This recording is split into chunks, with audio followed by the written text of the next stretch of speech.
പുതിയ മദ്യനയത്തെക്കുറിച്ച് ഒരു ചർച്ചയും നടത്തിയിട്ടില്ലെന്ന സർക്കാർ വാദം പൊളിയുകയാണ്. മദ്യനയത്തിലെ മാറ്റം അജണ്ടയാക്കി ടൂറിസം വകുപ്പ് 21-ന് വിളിച്ച യോഗത്തിന്റെ വിവരങ്ങൾ പുറത്ത്. യോഗത്തിൽ ബാർ ഉടമകളും പങ്കെടുത്തു. ഡ്രൈ ഡേ മാറ്റുന്നതടക്കം യോഗത്തിൽ ചർച്ചയായി. ഇവരുമായി പ്രശാന്ത് ശങ്കർ മംഗലത്തിച്ചിരിക്കുകയാണ്. പ്രശാന്ത്, ഇത്തരത്തിൽ യാതൊരു ചർച്ചകളും നടത്തിയിട്ടില്ല എന്നാണ് എം പി രാജേഷ് അടക്കം കഴിഞ്ഞ ദിവസം പറഞ്ഞിരുന്നത്. പക്ഷേ കൃത്യമായ രീതിയിൽ ഒരു ധാരണയിലെത്തി എന്ന വിവരങ്ങൾ തന്നെയാണ് പുറത്തു വന്നുകൊണ്ടിരിക്കുന്നത്.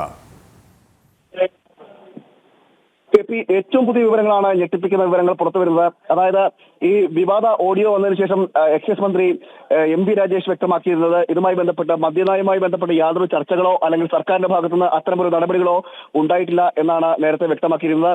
എന്നാൽ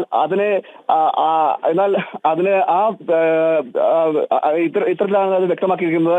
എന്നാൽ നിലവിൽ പുറത്തു വരുന്ന വിവരങ്ങളാണ് കഴിഞ്ഞ മെയ് 21-ാം തീയതി ടൂറിസം വകുപ്പ് വിളിച്ചു ചേർത്ത യോഗത്തിലെ പ്രധാന അജണ്ട എന്ന് പറയുന്നത് തന്നെ ഈ മദ്യനയമായിരുന്നു എന്നത് വ്യക്തമാക്കിക്കൊണ്ടൊരു ഉത്തരവ് അല്ലെങ്കിൽ ഡോക്യുമെന്റ് പുറത്തു വന്നിരിക്കുന്നത്. അതായത് വ്യക്തമായി ഈ ഡ്രൈ ഡേ അടക്കമുള്ള കാര്യങ്ങളിൽ മാറ്റും എന്ന കാര്യങ്ങളെല്ലാം ഉറപ്പു നൽകിക്കൊണ്ടുള്ള അല്ലെങ്കിൽ ഇതുമായി ബന്ധപ്പെട്ടുള്ള ഡ്രൈ ഡേ മാറ്റുന്ന അടക്കമുള്ള കാര്യങ്ങൾ അജണ്ടയായി സ്വീകരിച്ചുകൊണ്ടൊരു യോഗമായിരുന്നു കഴിഞ്ഞ ദിവസം ഈ 21-ാം തീയതി ചേർന്നത്. ആ യോഗത്തിലാണ് ഇത്തരത്തിലുള്ള ഈ മദ്യനയത്തെ മാത്രം ഉദ്ദേശിച്ചുകൊണ്ടൊരു യോഗം വിളിച്ചു ചേർക്കുന്നത്.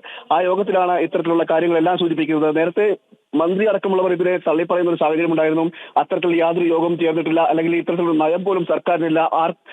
മന്ത്രി സഭകൾ പോലും അല്ലെങ്കിൽ ടൂറിസം വകുപ്പോ അല്ലെങ്കിൽ മറ്റു ഇതുമായി ബന്ധപ്പെട്ട എക്സൈസ് വകുപ്പ് അടക്കം ഇതുമായി ബന്ധപ്പെട്ടുള്ള യാതൊരു ചർച്ചയും നടന്നിട്ടില്ല എന്നതടക്കം മന്ത്രി നേരത്തെ പറയുകയുണ്ടായി. എന്നാൽ അതിന് വിരുദ്ധമായാണ് ഇപ്പോൾ ഏറ്റവും പുതിയ രേഖകളടക്കം പുറത്തു വരുന്നത്. അതായത് മദ്യനയത്തെ വെച്ചുകൊണ്ട് മാത്രമായിട്ടൊരു യോഗം സംഘടിപ്പിച്ചിരിക്കുന്നു. മദ്യനയത്തെ ബേസ് ചെയ്തുകൊണ്ടാണ് കഴിഞ്ഞ മെയ് 21-ാം തീയതി ഒരു യോഗം ചേർന്നത്.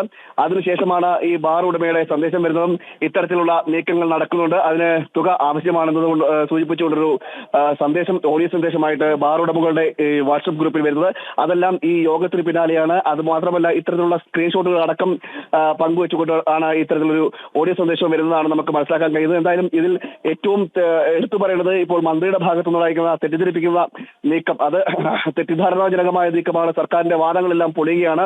ഇത്തരത്തിലൊരു യോഗം നടന്നിട്ടില്ല, അല്ലെങ്കിൽ ഇത്തരത്തിൽ മദ്യനയവുമായി ബന്ധപ്പെട്ടൊരു ചർച്ച പോലും നടന്നിട്ടില്ല എന്ന് മന്ത്രി പറയുമ്പോൾ ആണ് കഴിഞ്ഞ 21-ാം തീയതി ഇക്കഴിഞ്ഞ മെയ് 21-ാം തീയതി ടൂറിസം വകുപ്പ് വിളിച്ചു ചേർത്ത യോഗത്തിൽ പ്രധാന അജണ്ടയായി മദ്യനയം സ്വീകരിച്ചു എന്നത് എടുത്തു പറയുന്നത്. ഡ്രൈ ഡേ അടക്കം മാറ്റുന്നതടക്കമുള്ള കാര്യങ്ങൾ ഈ യോഗത്തിൽ ചർച്ച ചെയ്തു എന്നും അടക്കമുള്ള രേഖകളാണ് ഇപ്പോൾ പുറത്തു വന്നിരിക്കുന്നത്. KP, അത്തരത്തിലുള്ള വിശദാംശങ്ങൾ തന്നെയാണ് പുറത്തു വന്നുകൊണ്ടിരിക്കുന്നത്. പ്രശാന്ത് ശങ്കരമംഗലത്താണ് തിരുവനന്തപുരത്തിന് വിശദാംശങ്ങൾ നൽകിയത്.